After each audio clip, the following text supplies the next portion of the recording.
Pour mémoire, cette stèle relatant la trahison faite aux ouvriers et leurs familles par l'ex-candidat à la présidentielle François Hollande a été posée le 24 avril dernier au pied des hauts-fourneaux de Hayange, berceau du fer et de la sidérurgie lorraine. Fraîchement élu, il sonnera le glas de la sidérurgie lorraine, et ce, malgré tous les rapports d'expertise, y compris ceux de son propre gouvernement, qui déclaraient notre sidérurgie viable et rentable. Florange était alors devenu le symbole de la faillite de l'industrie française orchestrée par le pouvoir politique et financier. Cette stèle, déposée afin que les salariés puissent faire le deuil de la sidérurgie, n'était pas du goût du maire PS hayangeois, M. Philippe David, qui, préférant suivre les ordres de l'exécutif plutôt que d'écouter le cœur de la vallée de la Fensch, a lui-même retiré la stèle quelques heures plus tard pour nous la rendre le jour suivant. Décision du bureau syndical, cette stèle a été mise en vente sur le site d'eBay pour une durée de 7 jours. La recette de cette vente devait être remise pour moitié au Resto du Cœur de notre vallée sinistrée et pour l'autre moitié au fonds d'aide sociale de notre syndicat FO. Au 5e jour des enchères, cette stèle a été retirée de la vente par le site eBay, prétextant qu'il n'y avait pas d'objet à vendre. Subissant la pression médiatique, le site eBay s'est excusé, prétextant cette fois-ci une erreur de manipulation informatique et s'engageant à verser la moitié de la somme de l'enchère au Resto du Cœur. Les enchères, en ce 5e jour, avaient alors atteint la somme de 5 100 €. Nous accepterons les excuses du site eBay dès lors qu'ils auront versé la somme de 2 550 € au Resto du Cœur. Et j'invite ainsi les médias à vérifier que cette promesse de la part du site eBay sera tenue. Faisant suite à ces événements, le bureau syndical a donc décidé de lancer un appel d'offres aux enchérisseurs. Ainsi, plusieurs personnes se sont manifestées et vous étiez, monsieur, le plus offrant.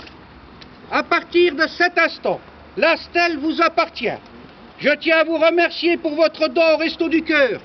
Et à ce propos, rappelons-nous des paroles de la chanson des Restos du Cœur.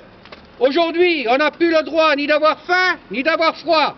Ces paroles ont plus d'un quart de siècle.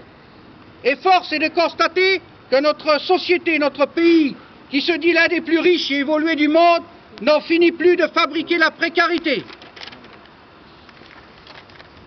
Ainsi, conformément à nos statuts d'indépendance politique et religieuse, socle de notre syndicat FO, je déclare, monsieur, chacun avait tout loisir d'acquérir cette stèle, elle est vôtre. Faites-en l'usage qu'il vous en plaira. En ce qui nous concerne, nous en avons fait au final le meilleur usage que nous pensions, un don de générosité.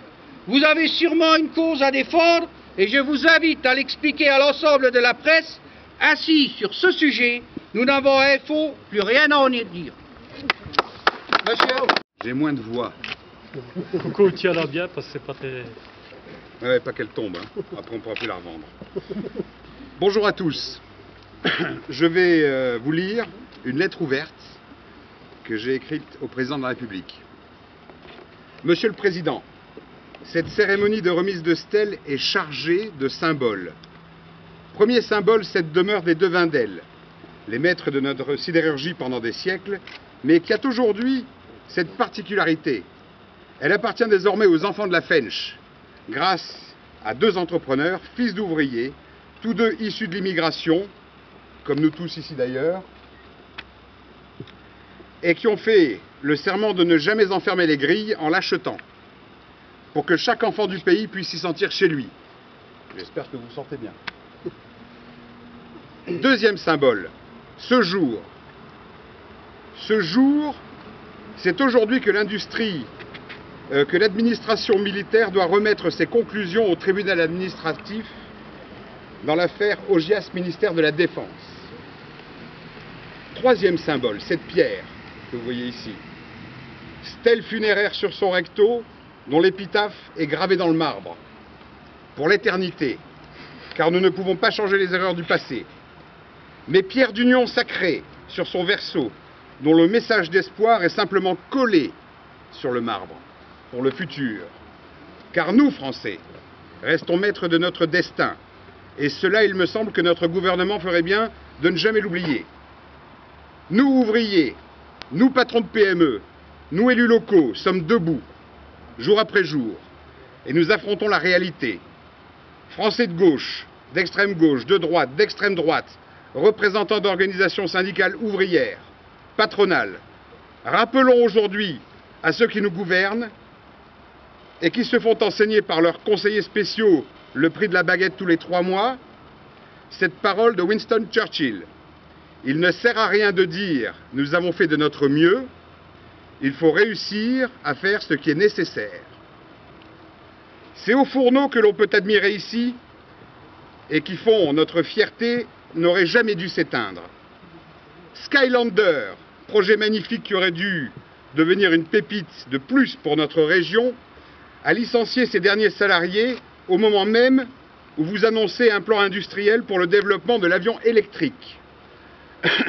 Des solutions existaient, non seulement pour sauver ces projets, mais également pour faire rayonner nos savoir-faire dans le monde entier. Car nous, Lorrains, sommes également de redoutables commerciaux. Ces solutions locales passaient par le bon sens, l'expérience, une créativité exceptionnelle, enrichie par le meilleur des carburants, le mélange instinct de survie, pragmatisme.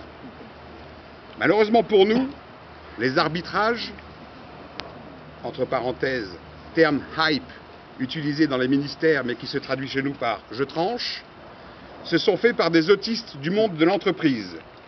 Un stage de 3 mois dans une société du CAC 40 ne permet pas de comprendre le monde français de l'entreprise, et pour au moins une raison. Ces entreprises réalisent des profits considérables, certes, et c'est tant mieux, mais elles réalisent surtout 75% de leur business hors de nos frontières. Ces 2 exemples régionaux sont dramatiques, mais ils ne doivent pas occulter les drames à venir comme Carlin ou encore le cas de ma propre entreprise, exemple catastrophique de l'incompétence de l'État, mais cette fois-ci à l'échelle nationale. Quand je parle en effet de mon entreprise, je parle au nom des 3600 PME non stratégiques en contrat avec la Défense à juin 2009, parmi lesquelles 1 millier a déjà été liquidé par l'incompétence de l'administration militaire. Une union sacrée de parlementaires est même née à travers des questions écrites et orales au gouvernement à propos des conséquences sur les PME de ces dysfonctionnements inacceptables dans les délais de règlement. Le député UMP François Cornu-Gentil, le député UMP Alain Marty, le député Gilbert Collard du Rassemblement Bleu Marine, le député communiste Jean-Jacques Candelier,